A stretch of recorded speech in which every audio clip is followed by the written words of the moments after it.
ei grădină, Maica preșista.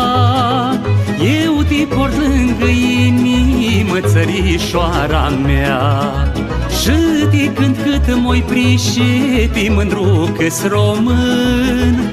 Ori pe unde apa trece, chetrilii rămân. Să trăiești frumoasă țară, plaiul meu de dor. Noi aici suntem acasă, sus în tricolor.